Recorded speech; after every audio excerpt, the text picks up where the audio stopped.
Finally, the house is quiet, the kids are down. Now it's time to try to make some progress. But my son cried just before starting, so I'm not hopeful. Last time, my son woke up 3 times, and it took me 2.5 hours just to get to and defeat Viola. In fact, his sleep has been so bad that it has been more than a week since the last time I recorded any gameplay. If you have your own little one, let me know in the comments how you help your little one sleep at night, or how you manage to squeeze in game time. Maybe I can give it a shot and actually get through this playthrough before ZA is released. On my way out of Santalune City, I finally get the EXP share. That would have made things a little easier earlier when I was preparing for Viola, but at least I have it now. While making my way to Lumiose City, I stopped to admire the gardens on Route 4. I know Lumiose City in Legends ZA will have some wild areas, but I wonder if they will bring in aspects of these manicured gardens that we see throughout X and Y. While here, I did some training and managed to catch a Flabebe.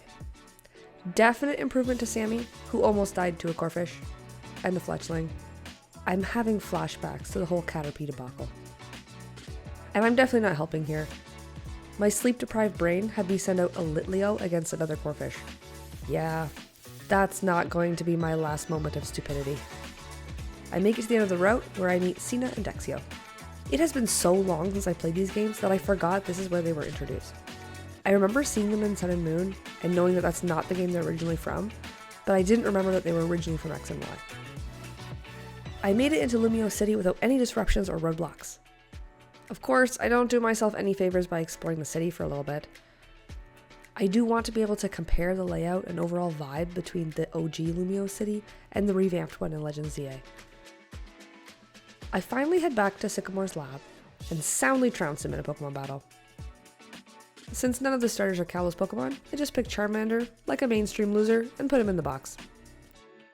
I had forgotten we meet Lysandre this early in the story, and definitely didn't remember that Lysandre and Sycamore were buddies.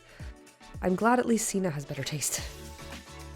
I do a little more exploring before going to meet Callum in Café Soleil. I couldn't explore the whole city due to the power outage, but that was probably for the best. So far my son has slept well, but I'm on borrowed time for sure.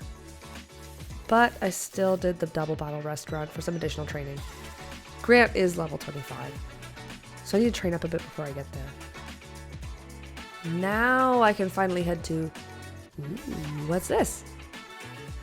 The PR video studio looked really interesting, and in the hopes that I could get something usable for a video for free, I opted to give it a try.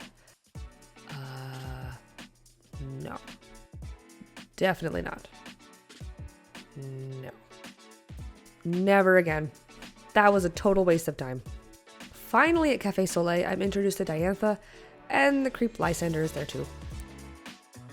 Seriously, all this talk about beauty from a guy who doesn't own a comb and styles his look after a Pyroar. Am I the only one who has an issue with this interaction? Guess so. On my way out of town, I ran into Mr. Bonding, who, honestly, I had forgotten existed. I'm not sure if Legends ZA will bring something like Mr. Bonding or Super Training back for that matter.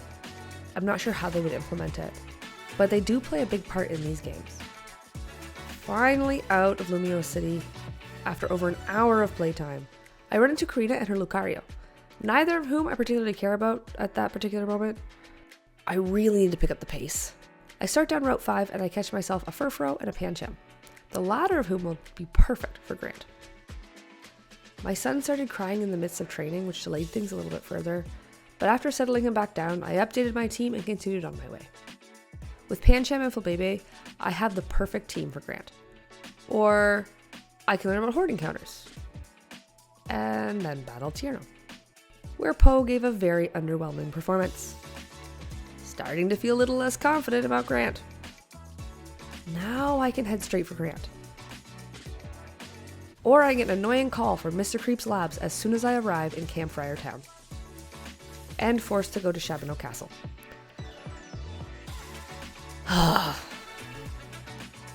Route 6 leading to Parfum Palace actually makes a pretty good place to train.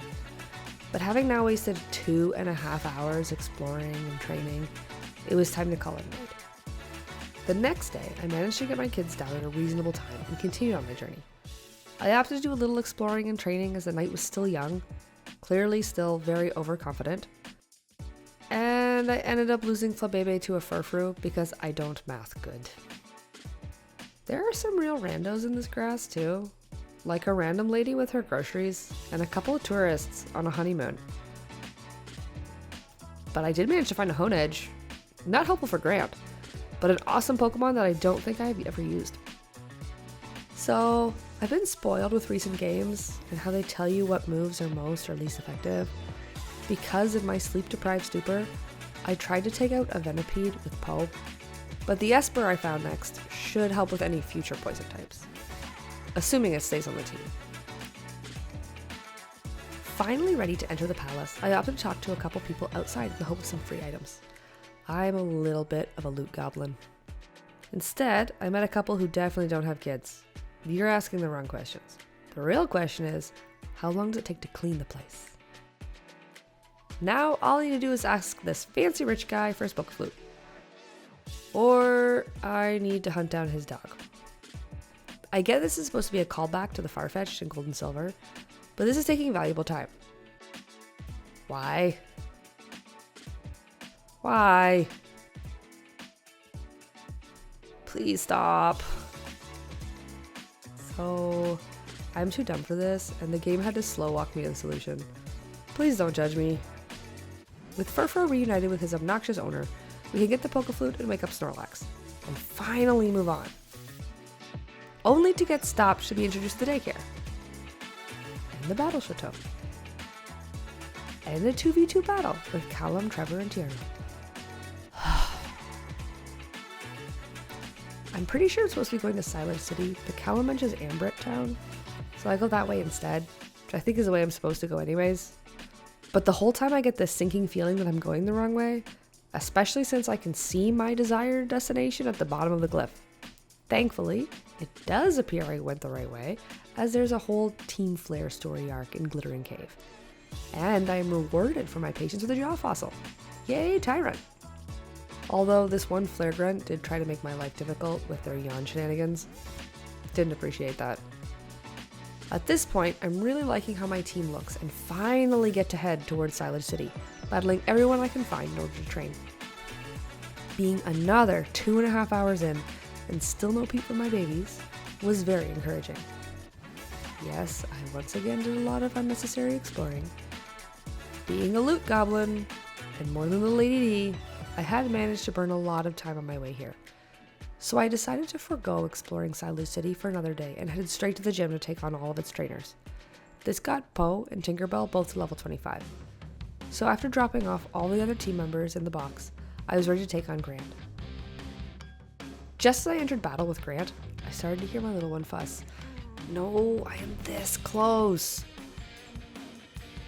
The monitor says he's okay and just starting to wake up, so I go for it to start my epic battle with Grant, which turns out to not be all that epic. Despite some Paraflinch shenanigans, Poe and Tinkerbell easily take the victory, right as my son starts to have a complete meltdown. After more than 4.5 hours across 2 days, I finally have the second badge.